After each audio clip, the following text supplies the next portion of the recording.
What's up, everybody? It's JT Sports Master guys with another video, and I'm here with my Oregon Ducks versus Auburn Tigers preview and prediction for week 1 of the college football season. I'm going to be previewing this matchup, and at the end of this video, I'm going to be giving my prediction. And before I begin, make sure to like the video and subscribe to the channel. Upload NFL videos and NFL content daily. So, I've been waiting all off season for this matchup.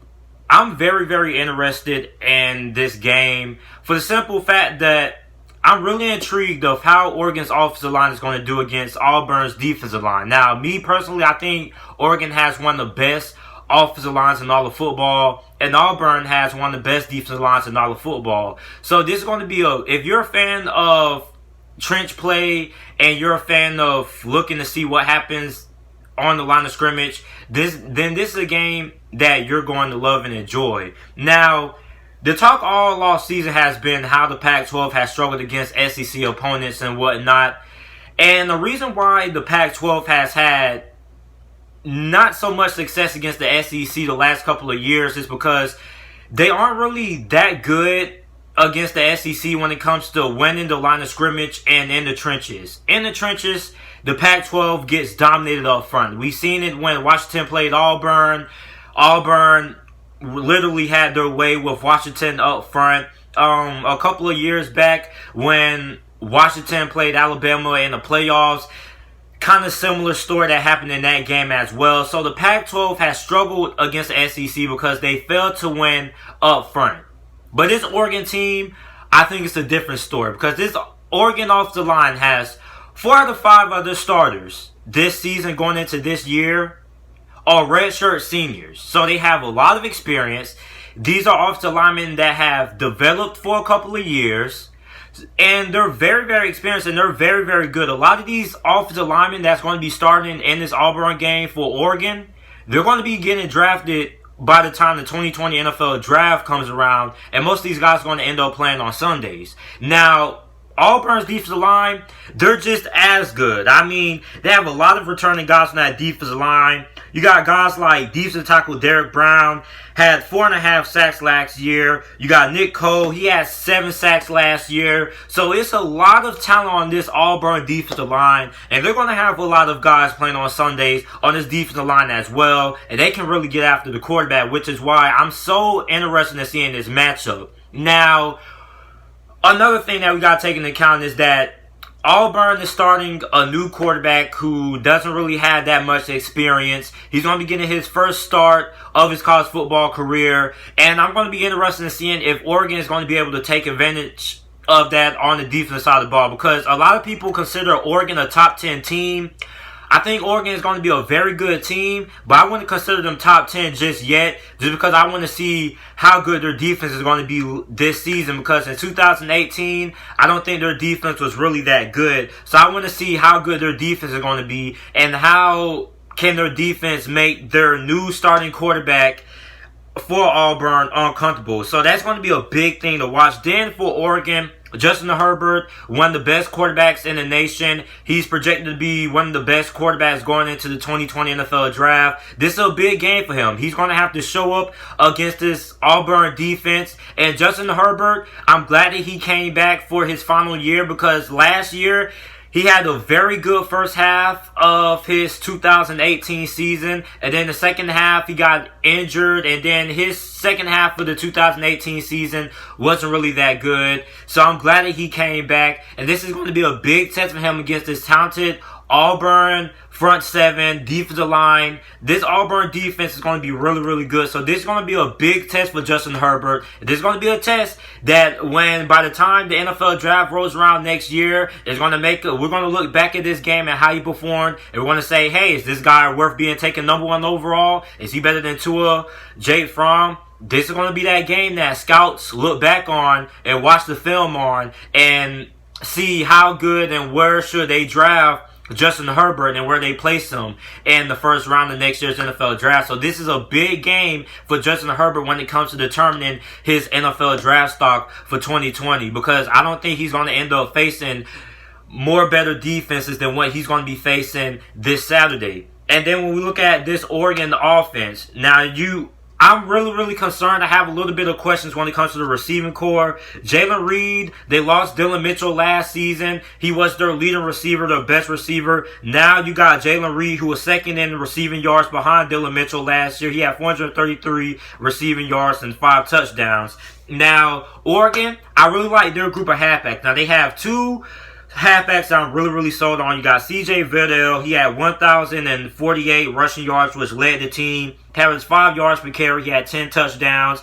And also you got Travis Dye, who is also very good as well. 757 rushing yards, 5.3 yards per carry. He had 4 touchdowns. So they have a very good group of halfbacks. Now, Auburn on the offensive side of the ball, Gus Malzahn, he's going to be calling the plays this year. He's on the hot seat, so he needs to have a very big year for this Auburn team, and specifically on offense, because on offense, they were not really good.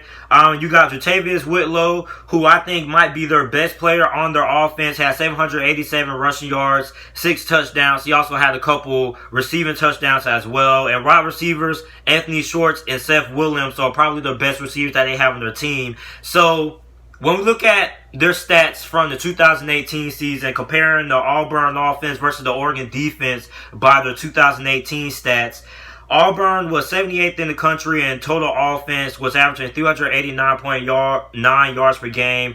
They were 74th in the country in passing yards per game with 222.5 yards per game through the air. Was 68th in the country rushing the ball with 167.5 rushing yards per game. And they were 47th in the country in points per game with 30.9 points per game. So Auburn, they're going to have to get that running attack going because they have an inexperienced quarterback in this game. So they're going to have to get that rushing attack going so they can end up getting that young quarterback comfortable before they just want to start airing the ball out and passing the ball. So I think it's very important that they establish the running game in this game versus Oregon. Then when we compare Oregon's defense was pretty average. 55th in the country in yards per game allowed with 385.9. Passing yards allowed, they were 82nd in the country, 241.6. Rushing yards per game allowed, they were 43rd in the country, 144.3 yards per game allowed. And they were 48th in the country in punch per game allowed on the defensive side of the ball with 25.4. So Oregon's defense, like I said, I need to see a lot more out of them before I can consider them a top 10 team. I wasn't really sold on their defense going into this season, and I really want to see how their defense looks like against this Auburn offense. Now comparing the Oregon offense to the Auburn defense, Oregon was very solid on offense. They had 427.2 yards per game on the offensive side of the ball, which was 48th in the country, I believe, or 41st in the country, I believe, last season. Then passing the ball, they were 49th, 247.8. Justin Herbert behind there at quarterback. Then rushing the ball, they were 54th in the country, 179.4 rushing yards per game. And points per game on offense, they were 25th with 34.8. And Auburn's defense, which I thought is a lot better than what the stats showed last year because of the lack of production that the offense had and how their defense kept on having to have a lot of series when they were back on the field and things like that. So they were 38th in yards per game allowed, 355.4. They were 58th in the country stopping the pass, allowing 219.5 yards per game through the air. 32nd in the country stopping the run, 135.9 rushing yards per game allowed. And they're 14th in the country in points per game allowed with 19.2. So when we look at my keys to victory, what each of these teams need to do to win this game, the Oregon offensive line, they're going to have to protect Justin Herbert. Justin Herbert, he's going to have to show up in this game. But for him to have a good game, he's going to have to be able to do some damage against this very talented Auburn defense. And it all starts with the big fellas up front. I talked about how good that Oregon offensive line is. They're going to have to protect Justin Herbert because this Auburn defensive line, they are phenomenal. They have some studs up front, and they need to make sure that they can keep Justin Herbert upright because this Auburn defensive line is very talented. So they're going to have to protect them. This is going to be what wins Oregon the game or what loses the game. If Oregon is giving up 6-7 sacks in this game, they're going to end up losing this game because that's a big reason why these Pac-12 teams have struggled against the SEC the last couple of years because they have failed to win up front. So this Oregon offensive line, I raved about them. You got Mario Cristobal former offensive lineman. He's going to have these guys ready to play and protect Justin Herbert. Then another thing for Oregon is they're going to have to get pressure on new Auburn quarterback Bo Nix. He's inexperienced, so they're going to have to get after him. They're going to have to get him rattled early. I think if they're able to get a couple of hits on him and get him rattled, that's going to kind of affect him, and that's really, really going to test his poise and his confidence. So they really need to get some pressure on him. That's something that Oregon failed to do last year, is get consistent pressure on the quarterback. I think they're returning I think their leading pass rusher from last year, who is returning, only had 4 sacks. So they need to get a lot more out of the pass rushing unit this year, and especially in this game if they want to win. Then for Auburn, I think a big thing for them is creating turnovers. If they're able to create turnovers and get good field positioning, then I think that's going to be a big win for Auburn, especially considering the fact that I'm not really sold on Oregon's defense. So those are pretty much my keys to victory, what each team needs to do and able to have a good chance of winning this game. So now it's time for the moment y'all all been waiting for, my prediction, who I think is going to end up winning this game. And it's really, really tough, but I'm going to go with Oregon. Here's the reason why I'm going with Oregon. Oregon, they have an experienced quarterback. You got Justin Herbert back there versus Auburn, who's starting Bo Nix, who's going to be starting his first college football game. So you got the question there. So I'm going to go with the more experienced quarterback. And I like Oregon's offensive line. I think Auburn's defensive line is going to make some plays, but I think Oregon's offensive line is going to be way, way better than what the past Pac-12 offensive lines have been the last couple of years that the Pac-12 has won against the SEC. And I'm really, really confident that this Oregon offensive line is going to be able to show up and have some success against this very, very talented front of Auburn. So I'm going to go with Oregon to win this game. I think this game ends up going... I don't think this game is... We're going to see a lot of points scored. I'm going to go with Oregon to win this game. 21-16 Oregon. So this is it for my prediction video. Let me know what you guys think about it down in the comment section down below. I know a lot of people are probably going to agree or disagree with me, and that's okay. Let me know who you think is going to win this game down in the comment section down below. Also make sure to like if you don't subscribe to the channel for more videos, NFL content, college football content, and thanks for watching.